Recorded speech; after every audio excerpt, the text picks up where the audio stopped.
What's up, guys? We're back with a full slate of MLB action here on Saturday, June 21st. We're going to give out plays on every MLB game on the slate. I'll give you my dog of the day and pick out my massive lock, my pick that regardless of price, I think is the highest chance of cashing today. Slam that like button and subscribe to the channel if you want to keep seeing these videos every single day, and let us know what you're thinking in the comments. I personally answer every comment every single day. Check the pinned comment throughout the day to see our favorite picks, and it pays to check back a couple of times per day to see if there are any changes with injury news coming out and starters being confirmed. Yesterday, guys, still have a few games to go. Got off to an annoying start there, breaking that no-run first inning on the Rangers-Pirates game. Rangers' terrible offense somehow comes up with 2 runs there in the first inning, but bounced back with the Phillies at -1.5. That was a comfortable 10-2 win behind a very good start there from Wheeler and plenty of offense. We've set up the Astros to go. They're up 2-1 in the bottom of the 5th. We've got the Dodgers at -1.5. They're figuring things out there against the Nationals. That one's still certainly live now. We have cash. I guess it's technically not over yet, but they're up 12-2 on the Brewers as a +140 dog of the day. Mizorowski was lights out in that game, and yeah, very good stuff there. The Twins bullpen pretty much imploding, so nice to cash a +140 underdog, but unfortunately our massive lock of the day came up way short. The Blue Jays were terrible out there. Their worst game recently, one of their worst games of the season.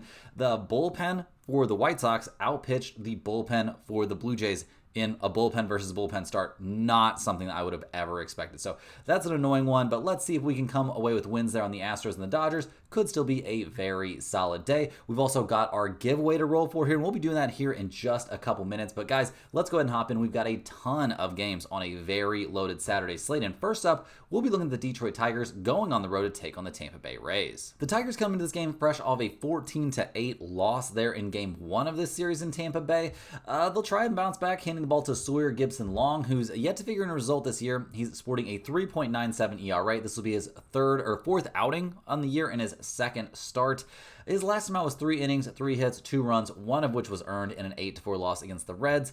We'll see what he does here against Tampa Bay, a team that's, swinging some pretty hot bats. I have not loved what I've seen from Gipson-Long this season, so we'll see if he can bounce back a little bit. The bullpen for Detroit has been very good at some different points this season, but maybe not as dominant as we thought they would be. They're up to a 3.69 bullpen ERA. The offense coming off an 8-run game doesn't look terrible, but they lost that one pretty reliably, and yeah, they're still 5th in the majors in runs scored, 10th in batting average, but not swinging the hottest bats, scoring 8, 4, 9, 7, and 4 runs over the last few games. I guess I kind of have to retract that statement. That's not swinging the coldest bats, but not playing their best at the moment. So we'll see what they do against the Tampa Bay Rays. Obviously, pretty crazy stuff that, foul ball situation. That was not good. But they're 42-34 in the season, coming off that nice 14-8 win. They'll hand the ball in this game to Ryan Pepiot, who's 4-6 on the season, a 3.11 ERA, and he's fresh off an excellent start. He dominated the Baltimore Orioles. 8 innings, 4 hits, only a single earned run allowed, struck out 11, and walked 2. Very, very nice start. And the Rays won that game 7-1. Now, he doesn't normally go that deep into games, so I'll be a little bit nervous, but he did look really good after going 7 innings against Toronto. He followed that up with 6 2/3 of shutout innings against Houston. So I'm not too worried about Pepiot coming off an extended start. In terms of the bullpen situation for Tampa Bay, they're the 2nd best bullpen in the majors, so I will not be concerned about that. Coming off a 14-run game, that's obviously excellent. The offense is doing what it's supposed to. 14-1, 12-1, 7, 9, and 8 over their last few games. This is a top 10 offense all of a sudden, guys. 10th in runs scored, 14th in on-base percentage, 7th in batting average, batting .253 as a team. So a ton of positive things to say about what the Rays are doing at the plate right now. So looking at the numbers for this game, the Tigers are +110, the Rays are -125. Got a total of 9 in this game. Detroit is 22-16 on the road. That's an MLB best road mark. They're 23-15 to the over on the road. That's also an MLB best. Tampa Bay is 25-21 at home, 27-16-3 to the under at home. If you're begging me for a total, I would lean just slightly towards the under, but I don't care about that too much, guys. I think this is an excellent spot to take the Tampa Bay Rays at home. They by far have the advantage here in terms of the starter, and the bullpen situation is looking much better for the Rays at the moment, so go ahead and give me Tampa Bay here at -125. Next up, we've got the Baltimore Orioles going on the road to take on the New York Yankees. The Orioles come into this game 33-42 on the year, but they have won their last 2 in a row, winning game 1 here against the Yankees 5-3. They'll hand the ball in this game to Zach Eflin, who's 6-3 on the year, a 4.81 ERA. His last start, though, he got slaughtered at Tampa Bay. 5 innings, 12 hits, 7 earned runs. not his best outing. We'll see if he can bounce back here and have a good start against the Yankees. Not usually the easiest team to do that against, but they haven't been swinging the hottest bats, so we'll see how that goes. The bullpen for Baltimore has been bad this year. Bottom 6 in the majors, a 4.58 bullpen ERA. That's a pretty big yikes. The offense is starting to find its way. 5, 4, 8, 5, 1, and 11 over their last several games is a big step in the right direction for a team that was, incredible offensively last year, but not so much this year. They're 21st in batting average. They're 15th in slugging percentage. They're finding a way to get some runs across the plate, but it doesn't look like it looked a season ago. So we'll see what they do here against the Yankees, who come into this game struggling. They did get that win against the Angels, but then follow that up with a loss in Game 1 of this series. They'll hand the ball here to Clark Schmidt, who's 3-3 this season, a 3.16 ERA. His last couple of starts have been dominant, though. 6 innings, 2 hits, no runs against the Royals. 7 2/3 innings, 4 hits, no runs against the Angels. You can't really throw the ball much better than he's been throwing it recently. We'll see what he does against Baltimore. He hasn't faced them this season, but I'm expecting Clark Schmidt to have a pretty good time on the mound in this game. The Yankees bullpen, maybe a little bit of a struggle recently, but still only a 3.49 bullpen ERA. Not about to cry about that. The problem for the Yankees right now is the offense. They've scored 3, 7, 2, 0, 0, 0, 3, and 1 runs over their last few games. It is bleak right now in the Bronx, guys. The Yankees just cannot hit the ball. They're still 8th in batting average and 3rd in runs scored, but those numbers are in a nosedive. They cannot hit the ball. I don't know what's going on. It's kind of crazy, but yeah, the Yankees offense is gone. So we'll see what they can do here. The Orioles are plus 145. The Yankees are minus 170. We've got a total of 9.5 in this one. The Orioles are 15-23 on the road, 24-13-1 to the under on the road. The Yankees are 22-15 at home, 22-14-1 to the under at home. I can't take the Yankees right now. They're kind of banned, and they can't hit the ball. So I'll lean towards the Orioles. I don't love it, though. In terms of the total, I'll also lean slightly towards under 9.5 in this game, as I don't expect to see a crazy amount of offense from these two teams, but nothing in this game gets me too excited. Next up, guys, we've got the Milwaukee Brewers going on the road to take on the Minnesota Twins. The Brewers and Twins are actually somehow still playing. They're about to go into the bottom of the 9th. The Brewers are now up 17-2, so that plus 140 underdog play looks like it's going to come through pretty hard for us today. So slam that like button, guys, if you enjoyed cashing the Brewers yesterday. They'll hand the ball in this one to Jose Quintana, who's 4-2 on the season, a 3.35 ERA. His last start, though, he got shelled by the Cardinals. One of his worst starts of the season. We'll see if he can bounce back. He had been throwing the ball great before that. Going up against the Twins here, I'm not expecting him to have too much trouble necessarily, unless there's something like actually wrong with him, which is, always a possibility, but I think he's going to be fine in this outing. The bullpen for Milwaukee, obviously having a good time tonight. A 4.33 bullpen ERA over the course of the season, though, leaves me concerned about that unit for sure. The offense finding its way, obviously coming off a 17-run game, but are they really that good? I mean, they're bottom 10 in the majors in both batting average and slugging percentage, so I'm not expecting them to be putting up double digits every single game. So looking at their opponent here, the Minnesota Twins, it couldn't be much bigger of a bounce back spot. They'll hand the ball here to Simeon Woods-Richardson, who's 2-3 on the year, a 5.13 ERA. He was great in his last start there at Houston. 5 innings, 1 hit, no runs allowed, but we eventually see the Twins lose that one 2-1.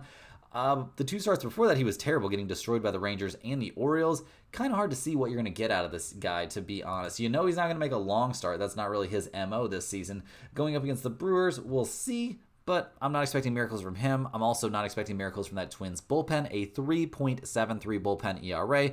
Not exactly filling me with optimism there. And the offense, they were coming off a 12-run game in the final game of that series in Cincinnati. But this first game back at home against the Brewers, not going their way. So we'll see if the bats can wake up a little bit. They're 18th in runs scored, 19th in batting average, not running a lot of terrifying bats up there to the plate, so not expecting the Twins offense to go nuts, even against Jose Quintana, who's coming off a bad start. So looking at the numbers here, the Brewers are plus 118, the Twins are minus 140. We've got a total here of 9.5. The Brewers 17-20 on the road, 20-15-2 to the under on the road.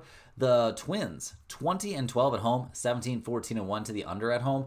Even with these, Quintana coming off a bad start and Simeon Woods-Richardson not being a great starter, I think under 9.5 is certainly live in this game. Other than that, I'm not willing to take the Twins right now, really, in many situations. So give me the Brewers at plus 118 as a small lean. And with Quintana on the mound, I think you could bounce back. This could be a dog of the day situation, but I do worry about the Brewers offense coming off of, such a crazy, crazy night. Hopping in here with a quick reminder, guys, all of our videos are sponsored by StumpTheSpread.com. Click the link in the description to go over there and see the top confidence picks from our entire team of experienced cappers. Right now, our premium members are getting daily MLB, NBA, NHL, and UFC picks. Major League Baseball has been our most profitable sport the last 3 years running and is off to a fantastic first half of the season. At StumpTheSpread.com, you'll be able to see exclusive free picks that are only posted there, our free-to-use bet size calculator, and our premium top confidence picks, which might not and usually will not always match what you see here in the video, as I am not the premium capper for MLB.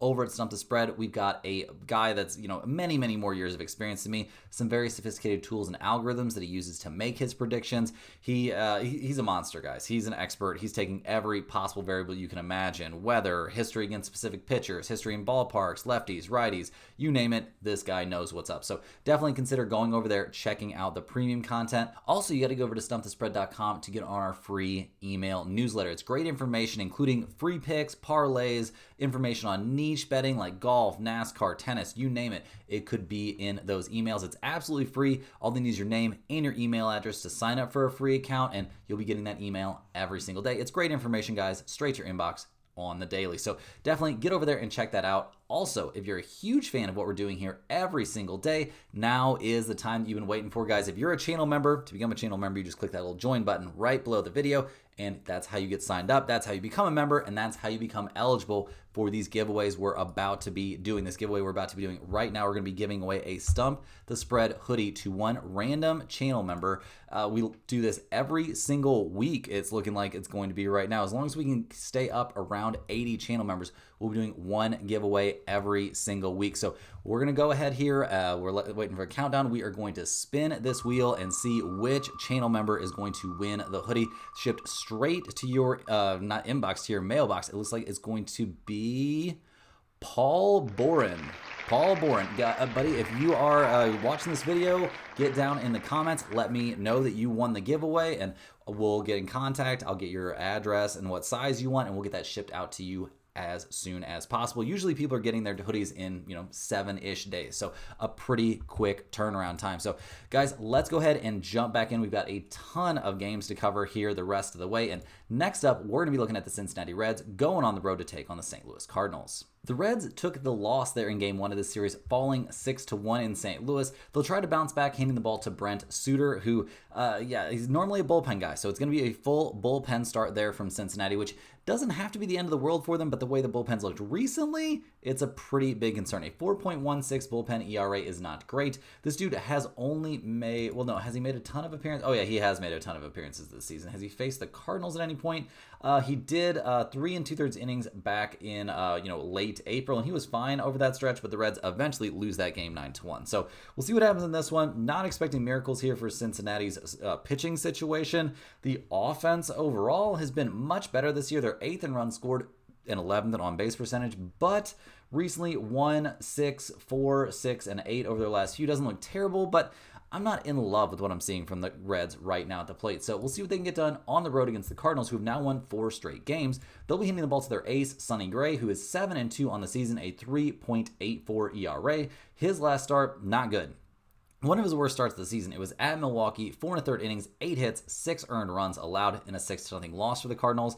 I'm expecting him to bounce back here pretty hard against the Reds. He has not faced Cincinnati yet this season, but I think we're going to see him have a pretty good time. Although the last time he went against an NL Central opponent, he got shelled, so, make of that what you will. The Cardinals' bullpen's been headed in the right direction for a while now. A 3.92 bullpen ERA is still not great, but it's better than it was at the beginning of the season. The offense is what has carried this team. They've scored 6, 8, 5, and 12 runs over their last few games. They're still 7th in the majors in runs scored. They are 3rd in batting average, batting .357 as a team. This is a pretty dangerous offense. The power numbers aren't out of this world good, but they can certainly hit the ball, and that's led to a lot of success for a Cardinals team that most people thought would be terrible this year. Looking at the numbers, the Reds are plus 158, the Cardinals are minus 190. We've got a total of 9 out there. The Reds are a 500 team on the road. They're basically a 500 over-under team on the road.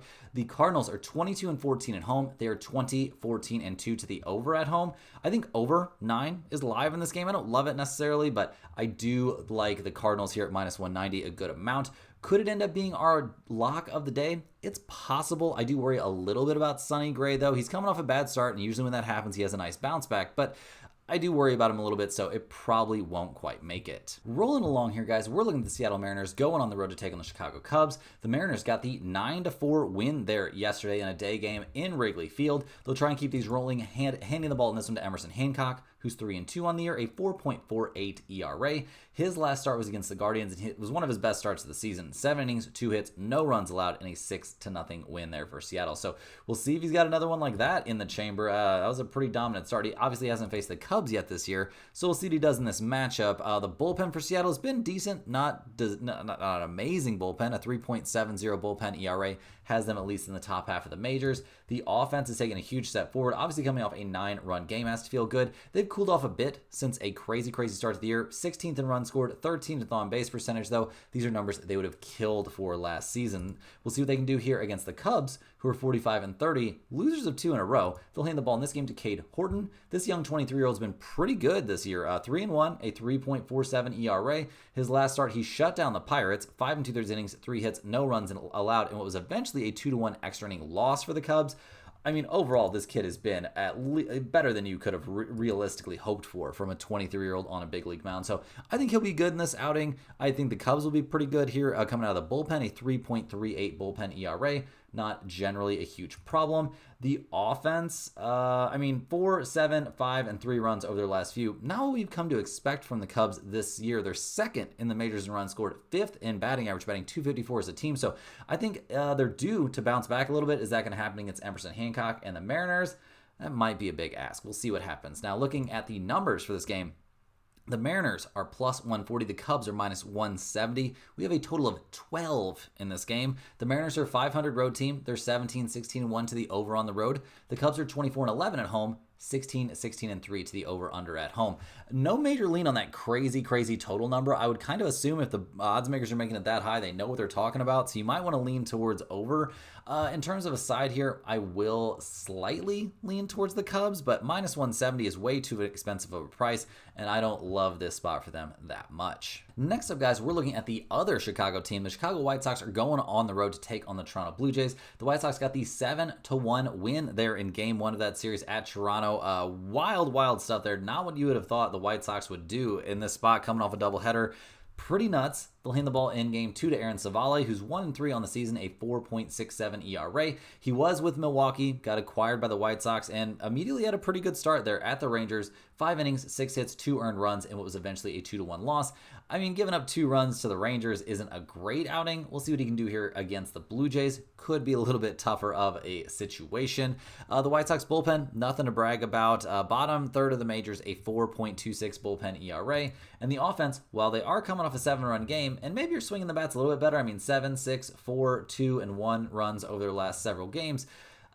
They're not a good offense. They're last in batting average, batting .222 as a team. They're 28th in the majors in runs scored, second to last in slugging percentage with a slugging percentage of .343. This is not a good offense. So we'll see what they can get going here against the Blue Jays, who have to be pretty tilted to have lost Game 1. They'll hand the ball to Jose Barrios, who's 2-3 on the year, a 3.81 ERA. His last start, he got obliterated at Philadelphia. 4 2/3 innings, 9 hits, 6 earned runs. But other than that, had been throwing the ball really well. So we'll see what he does here against the White Sox. Not a team he's faced yet this season, but I would think he'd be all right. We'll see what happens, though. The Toronto bullpen, obviously not looking great in their bullpen start yesterday, up to a 3.61 bullpen ERA, though. That's still pretty good. That is still pretty good. So we'll see what happens with the pitching situation. I think the Blue Jays are going to be much better today than they were yesterday. Offensively, they almost have to be better, only scoring a single run in Game 1. Not the norm for a team that had been hitting the ball really well coming into this series. They're 5th in batting average as a team. A .255 team batting average is pretty good stuff. 7th in on-base percentage, 12th in slugging. This is a team that's going to put up some runs here in the second half of the season. We'll see if it happens in this one. Looking at the numbers, the White Sox are plus 175. The Blue Jays are minus 210. We've got a total of 8.5 out there. The White Sox are 7-31 on the road. That's an MLB worst road record. They're 23-14-1 to the under on the road. Toronto 24-14 at home. 25-13 to the over at home. I think this is a pretty good spot to just go ahead and hop right back on and take the Blue Jays. You can take them at minus 210. I don't have any problem with that. I think they're probably going to win this game. the vast majority of the time, but you might want to go ahead and juice things up there and see if you can, get a good number on the run line, because if you take a -1.5, you can get that juice all the way down to -105. That is pretty appealing. I don't think we're going to see the White Sox look great in back-to-back games. Rolling right along, we've got the Texas Rangers going on the road to take on the Pittsburgh Pirates. The Rangers come to this game fresh off a 6-2 win there at Pittsburgh in Game 1 of this series. We'll see if they can keep things rolling here, handing the ball to Kumar Rocker, who's 2-4 on the season, a 7.31 ERA. His last start, by far his best outing of the season, 5 innings, 4 hits, no runs allowed in a 2-1 win there against the White Sox. So maybe everything's straightened out for him coming off the IL. He's going to be totally fine now, but I might need to see just a little bit more before I 100% believe it. Now, the bullpen for the Rangers, it's been great. 5th best in the majors right now, a 3.30 bullpen ERA. Not going to complain about that.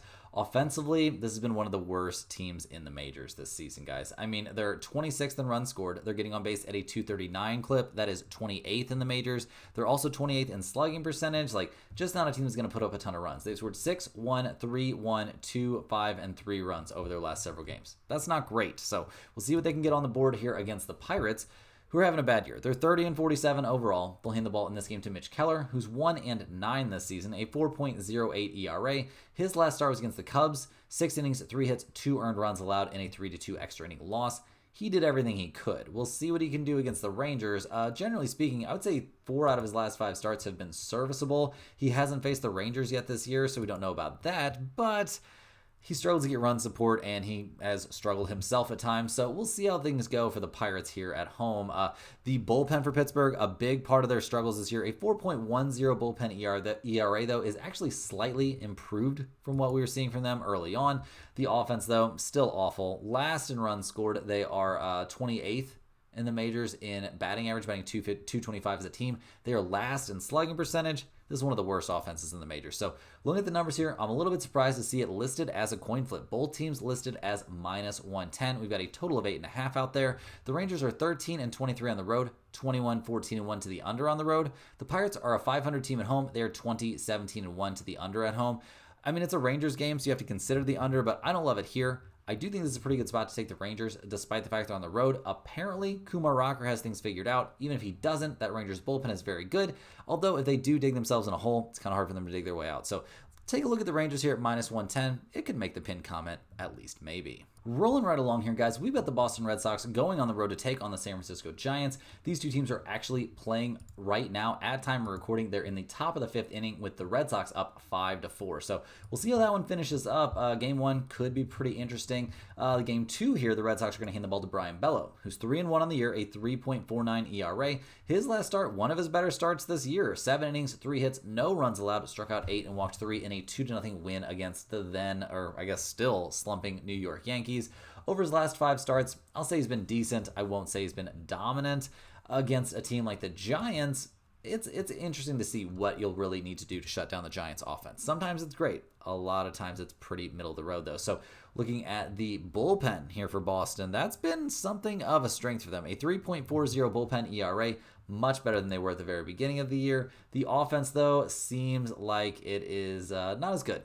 Not as good, which was kind of predictable when you trade away one of your best hitters. They're still 6th in the majors in runs scored, yada, yada, all those numbers that were, piled up early in the year. But right now, this offense is not looking great. So we'll see what they do on the road against the Giants, who are 42-33 on the year. They're not having a great time in the current game, down 5-4. We'll see what they can make happen. They'll hand the ball to Landon Roop, who's 4-5 on the year, a 3.99 ERA. His last start was against the Dodgers, and it did not go well. He gave up 6 earned runs over 1 2/3 innings and an 11-5 loss. We'll see if he's got a bounce back in him here going up against the Red Sox. I'm not expecting miracles, but I'm not expecting him to be that bad either. The bullpen for the Giants has been the best bullpen in the majors all year long. No way around that. They're a great, great group out there in the pen. The offense, though, is a little bit of fake news from this team. They're 17th in runs scored. I don't know about that. 21st in on-base percentage. This is just not a good offense. They scored 2, 2, 2, 4, 5, 6, and 7 over their last few games. I don't know if bringing one guy in is going to turn this team around at the plate. So looking at the numbers, the Red Sox are +115. The Giants are -135. We've got a total of 8 out there. The Red Sox are 17-20 on the road, 19-18 to the over on the road. The Giants are 23-13 at home, 23-13 to the under at home. I'm not seeing a ton that I love on this game, to be honest. Bello is coming off a pretty good outing, so I guess we could maybe justify backing the Red Sox here and getting a little bit of a discount, getting them at plus 115, but I'm not loving what I'm seeing from that offense, so yeah, this is a very small lean, not a game where I'm showing lots of value. Rolling through these games, we're looking at the Atlanta Braves going on the road to take on the Miami Marlins. The Braves come into this one fresh off a 6-2 loss in game one, so not what they were hoping for. A team that's 34-40 on the year can't really be, affording to lose games to the Marlins. They'll hand the ball in this one to Grant Holmes, who's 3-6 on the season, a 3.97 ERA. His last start was against the Rockies. It was a 10-1 loss where he struck out 15 hitters. Crazy work there. Pretty unfortunate his team couldn't get the win for him in that one. We'll see what he does here against the Marlins. I'm not sure if he's faced them yet this season. No, he has not faced Miami this year, but I'm not super sold on Grant Holmes, but he's not terrible, and obviously striking out 15 his last time out. I do worry a little bit about fatigue. The Braves bullpen, not great. Bottom half, or maybe right around MLB average, a 3.83 bullpen ERA, and the offense has been part and parcel to all their struggles this year. They're only 21st in the majors in runs scored. They are 19th in slugging percentage, 18th in batting average. It seems pretty clear they're just a little bit below, average in the majors at the plate. So we'll see what they can do in this one going up against the Marlins, who, at 30-44 on the year, not exactly having the time of their lives. They'll hand the ball in this one to Yuri Perez. He is 30-44. He is 0-1 on the year, a 6.43 ERA. This 22-year-old has one bad start and one good start. Struggling at the Pirates and then a pretty good time at the Washington Nationals. 4 innings, 4 hits, a single earned run, and a 3-1 win there for the Marlins. So we'll see what he can do. I'm not holding my breath for miracles from him or from the Marlins bullpen. Bottom, 8 in the majors, something like that, a 4.49 bullpen ERA. The offense, maybe it's been a tick better here recently. 6-1, 2-8, 2, and 3 runs scored over their last few games. They're 24th in the majors in runs scored for a reason, though, guys. This is not a team that's running a lot of dangerous bats up there to the plate. So, looking at the numbers for this game, I'm not shocked to see the Marlins as underdogs. The Braves are minus 155. The Marlins are plus 130. We've got a total of 8.5 out there. The Braves are only 12-24 on the road. That's a pretty bad road team. They are a 500 over-under team on the road. The Marlins, 15-23 at home. So not a great home team. 20-18 to the under at home. This isn't a game where I'm showing tons of value. I will lean a bit here towards the Braves. Grant Holmes, I think, could have an okay outing. I just struggle to think they're going to come up with a ton of offense. So maybe you could talk me into under 8.5 here, but not a game that I'm very interested in. Next up, we've got the slumping New York Mets. They've now lost 7 games in a row, losing game 1 of the series 10-2. Slam that thumbs up button if you cashed the Phillies minus 1.5 with us yesterday. That was a pretty nice one. The Mets will hand the ball in this game to Griffin Canning, who's 6-3 on the year, a 3.80 ERA. His last couple of starts, though, he's looked bad. Struggled against the Nationals and then struggled at home against the Tampa Bay Rays. 4 1/3 innings, 4 hits, 6 earned runs. He walked 5 in that start. Something's wrong with Canning right now. We'll see if he can bounce back here, but I don't know. He did have a decent outing against the Phillies back in April, but gave up 7 hits over 5 innings and just managed to pitch his way out of trouble. That might not be an option for him in this game. The Mets bullpen, very good. 3rd best in the majors, a 3.16 bullpen ERA, so that you have that to fall back on, but not a lot of offense to fall back on these days. They've scored 2, 1, and 0 runs over their last 3 games. They're all the way down to 11th in the majors in runs scored, 17th in batting average, batting only 245 as a squad. Gone is the Mets team that was just shelling teams. So we'll see what they do here against the Phillies, who have to be feeling pretty good about themselves. They won 8 of their last 9 games. They'll hand the ball in this one to Mick Abel, who's been helping with that. This young 23-year-old's 2-0 on the year, a 2.21 ERA. His last time out he was against the Marlins, 5 innings, 3 hits, 1 earned run allowed in a 5-2 win. So a lot of positives there. He did struggle a little bit against the Cubs, but had a dominant outing against the Blue Jays, so I think he could be pretty much okay out there in this matchup. The Phillies bullpen will always scare me, a 4.50 bullpen ERA. That's obviously pretty bad. The offense, though, headed in the right direction. 10, 2, 4, 3, 5, and 11 runs over their last few games.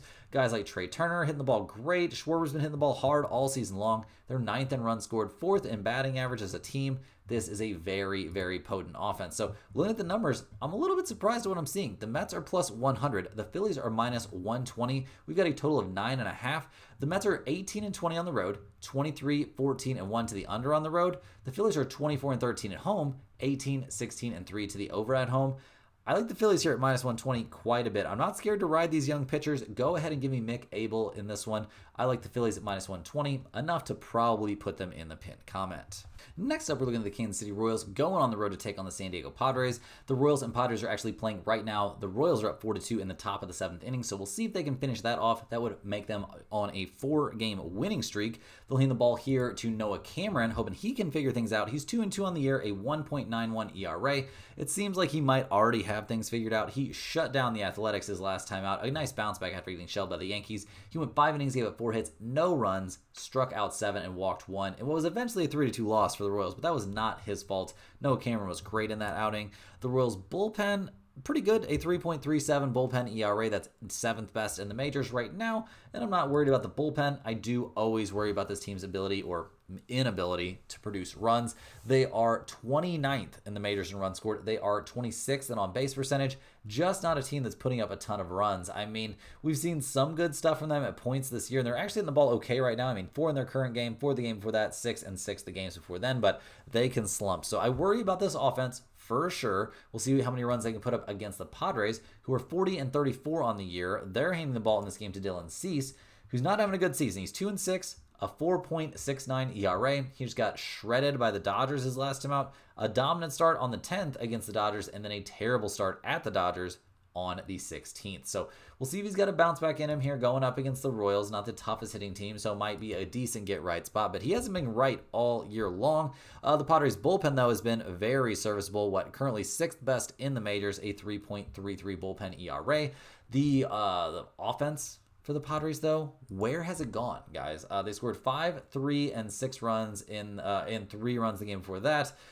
I mean, all kinds of drama going on with throwing it, guys. I honestly think that's way overblown, but I mean, what are you going to do? The Padres are down to 19th in the majors in runs scored. They are 23rd in the majors with a slugging percentage of .379. This is not a great offensive team. So look at the numbers here. We see the Royals at plus 135, the Padres at minus 160. We've got a total of 7.5. The Royals are 18 and 19 on the road, 21, 15, and 1 to the under on the road. The Padres 21 and 12 at home, 19, 13, and 1 to the under at home. I'm going to be vaguely considering under 7.5 in this game, but not loving that spot. In terms of a side, I'll take the Royals here. I don't mind fading Dylan Cease here. The Royals are plus 135. They may have trouble putting runs on the board, but they might not have to put up many runs against the Padres. So definitely think the Royals here as an underdog is very, very live. Next up, we're looking at the Arizona Diamondbacks going on the road to take on the Colorado Rockies. The Diamondbacks got the 14-8 win in game 1 of this series, so I'm sure they're feeling good about that. Now Marino having that hairline fracture in his finger, that is not good news. The Diamondbacks will hand the ball here to Merrill Kelly, who's 6-3 on the season, a 3.41 ERA. He was mediocre his last time out against the Padres, 7 hits, 4 earned runs over 5 innings and an 8-2 loss, but going up against the Rockies could make him feel a little bit better. The last time he faced the Rockies, he dominated them. 7 innings, 1 hit, 11 strikeouts in a 1-0 win there for the Diamondbacks. So we'll see if he can do that again. I'm expecting very good stuff from him. I'm expecting the Diamondbacks bullpen, though, to be pretty terrible. A 5.42 bullpen ERA. Yikes. The offense coming off 14 and 9 runs, respectively, over their last 2 games. Has to be feeling good. They're 4th in the majors in runs scored, 11th in batting average, 4th in on-base percentage, getting on base at a 330 clip. This is one of the best offenses in the majors. We'll see what they do here against the Rockies, who are 17 and 58 on the year. They'll hand the ball to Carson Palmquist, who's 0-4 this season, a 7.76 ERA. This young 24-year-old having a little bit of a struggle to figure it out. His last 4 starts, he hasn't made it very deep into games. 4 2/3 innings, the deepest he's gone. He's given up 4, 2, and 4 earned runs, respectively, and that was against the Nationals, the Giants, and the Mets. He just hasn't looked great. Gonna need a lot of run support, and when you're pitching for the Rockies, you're probably not going to get that whenever he comes out of the game. The Rockies bullpen is the 5th worst bullpen in all of Major League Baseball, so a lot of negatives there, and they have one of the worst offenses in the majors too, 29th in on-base percentage, 27th in runs scored, so not a lot of positives for the Rockies. Now looking at the numbers, the Diamondbacks are minus 205, the Rockies are plus 170. We got a total of 12 in this game. Arizona slightly under 500 on the road. They are a slight over team on the road. The Rockies 7 and 27 at home. That's an MLB worst number, and they're basically a 500 team at home. Guys, we're going to be considering the Diamondbacks here at minus 205 as a potential lock of the day. I love Merrill Kelly on the mound in this spot against a team he has great history against. Carson Palmquist, on the other hand, is not having a great time. This young kid is got to be a little bit rattled. He also faced the Diamondbacks back on the 16th of May and got obliterated in what was eventually an 8-0 loss. So definitely give me the Diamondbacks here at minus 205, or you could even interest me in taking them at minus 1.5. Next up, we're looking at the Astros going on the road to take on the LA Angels. These two teams are actually playing right now. Everything's all tied up there in the bottom of the 7th inning, so we're going to need Houston to put up something against that terrible Angels bullpen, which shouldn't be that hard. The Astros have been playing relatively well recently. They'll hand the ball in this game to Brandon Walter, who is 0-0 on the year, but a 1.53 ERA through his first 3 starts is very good. He's given up 0, 2, and 1 earned runs respectively, and that's in starts against Tampa Bay, Cleveland, and Minnesota. Now, the Astros are only 1-2 over those starts, but that certainly has not been his fault. He's thrown the ball really well. He struck out 14 and walked 0 over his last 2 outings. The dude is doing what he's supposed to do now. The bullpen for Houston, we need that to hold up in this current game. A 3.23 bullpen ERA is very good, 4th best in the majors. The offense is always a bit of a question mark. They've been swinging some hotter bats coming into this series. They're currently 14th in runs scored, but 2nd in the majors, batting .258 as a team. They're 9th in the majors in on-base percentage, batting .320, getting on base at a .324 clip. Like, this is a really good offense, so they should be putting up some runs. We'll see if they can put up some runs against the Angels. They are going to be without their manager here. Washington not going to be there for at least a little bit, dealing with a health matter. They're 36-38 on the year. They'll hand the ball to Jose Soriano, who is 4-5 on the season, a 3.54 ERA. His last couple starts actually been dominant. Gave up no runs on 7 innings pitched on 6 hits against the Yankees. 7 innings, 2 hits, 1 run against the Athletics to start before that. Now, he has had his bumps in the road this season. We'll see if he faced Houston yet. He has not faced the Astros yet this season, but Soriano comes in this game throwing the ball great. Can't really say the same for the Angels bullpen. It's the 4th worst bullpen in the major leagues. The offense has also been pretty mediocre. They are somehow the 13th highest slugging percentage team in the majors, but they are last in on-base percentage, 2nd to last in batting average. You get what I'm saying here, guys. This is not a great offense. So looking at the numbers, the Astros are -120. The Angels are +100. We've got a total of 8.5. Houston, 16-18 on the road. 18-14-2 to the under on the road. The Angels 15-16 at home, 15-14-2 to the under at home. No real huge lean here on the total, although I do feel like under 8.5 is live with these two teams out there.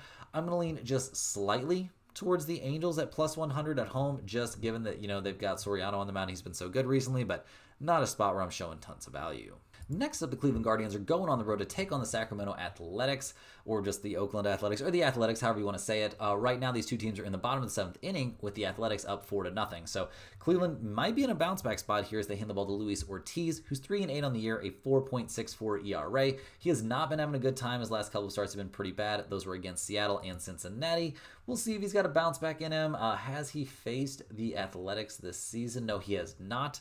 So we'll see how that goes. The Cleveland bullpen's been fine, but definitely not great. So that's a concern here. And their offense, it's just the Jose Ramirez show. If he doesn't have a great night, their offense doesn't have a great night. They're probably bottom 5 in the majors, just across the board. I think that's a true stat at the moment. So we'll see what they can do. We'll see what they can come up with here against the Athletics, who are in position to win the game 1 of this series. We'll see if they can finish it off. They'll hand the ball here to Mitch Spence, who comes into this game going to be making his 4th straight start. His first 3, my God, the kid has been killing it. Hasn't given up more than 1 earned run. The Athletics are 2-1 over that span, and the only loss was a 2-1 loss in extra innings. So loving what I'm seeing from Mitch Spence. The Athletics bullpen, though, is the worst bullpen in baseball. A 6.13 bullpen ERA is a huge concern. The offense, though, is pretty solid. 12th in runs scored, 9th in batting average, 5th in slugging percentage. When you've got guys like Jacob Wilson, Brent Rooker, and Tyler Soderson out there, you've got a pretty good lineup. So looking at the numbers here, the Guardians are -115. The Athletics are -105. We've got a total of 9.5. Cleveland is 18-21 on the road, 19-14-2 to the under on the road. The Athletics are 13-25 at home, 24-14 to the over at home. I'm not interested in the total here, guys, but despite their bad history at home, I like the Athletics at home a good amount at -105. I think they're going to have the better pitcher on the mound. I think they've got the better offense by a significant margin. Give me the Athletics in what the odds makers think is going to be a very close game. Last but not least, we're looking at the Washington Nationals going on the road to take on the LA Dodgers. The Nationals are 31-44 on the season. They're playing right now with the Dodgers up 4-2, so let's see if the Dodgers can hold on to that. The Nationals hand the ball in this game to Jake Irvin, who's 5-3 on the season, a 4.23 ERA. His last, I would say, 4 starts, though, have been pretty middle of the road. 6 innings, 5 hits, 3 earned runs, and a home run against the light-hitting Rockies in a 6-4 loss. Is not something I would term is a good look. So we'll see what he can do here against the Dodgers. He faced them back in early April, and 6 innings, 4 hits, 4 earned runs. 3 walks in that game. Wasn't his best stuff, but not a game you'd really expect the Nationals to win too often. The bullpen for the Nationals is the second worst bullpen in the majors, so that doesn't help. They're coming off a win, but 20th in runs scored, 22nd in on-base percentage. This offense has been slumping here for a while, so we'll see what they can do going up against the Dodgers, who are up by 2 runs, up 4-2 in the bottom of the 6th in Game 1. They'll hand the ball in this game to Dustin May, who's 4-4 on the season, a 4.46 ERA. His last start, 6 innings, 6 hits, 3 earned runs against the Giants. It's about what you expect for him to do. Over his last 5 starts, that kind of seems like the norm for him. We'll see what he can get done against the Nationals here. He faced the Nationals back in early April, and he was decent. 6 innings, 3 hits, 3 runs allowed. Only 1 of them was earned, though. That was a 6-4 loss for the Dodgers, so we'll see if they've got a bounce back in them, at least to help Dustin May. The Dodgers bullpen, though, is not very good, an ERA just over 4. The offense is where they hang their hats, and it's been great, don't get me wrong. They're first in runs scored, first in on-base percentage. You see what I'm talking about, but are they going to be able to come up with a ton of runs against Jake Irvin? If not, I feel like they can score on that bullpen. So looking at the numbers here, the Nationals are plus 225, the Dodgers are minus 275. We've got totals of 9 or 9.5. Washington 15-20 on the road, a slight under team on the road. The Dodgers 29-12 at home, and a big over team at home. An MLB best 26-13-1 to the over. Well, I'm not super interested in the over. I do think you have to take the Dodgers here, and you can take them minus 1.5 if you want. But this isn't a pitching matchup that I'm necessarily in love with. Jake Irvin does occasionally have very good stuff. Guys, that's all the games we have for today. Hit that like button for good luck on all of your bets. Subscribe to the channel if you're new. Let me know in the comments any questions you have on today's slate, or if you are the winner of the giveaway, get down there and I'll get into contact with you through the comments. First, thanks for watching. Make sure you're clicking the link in the description to get over to stumpthespread.com, get on that free email list, check out all of our premium picks. Guys, we'll be right back here tomorrow, same time, same place, for more sports betting action.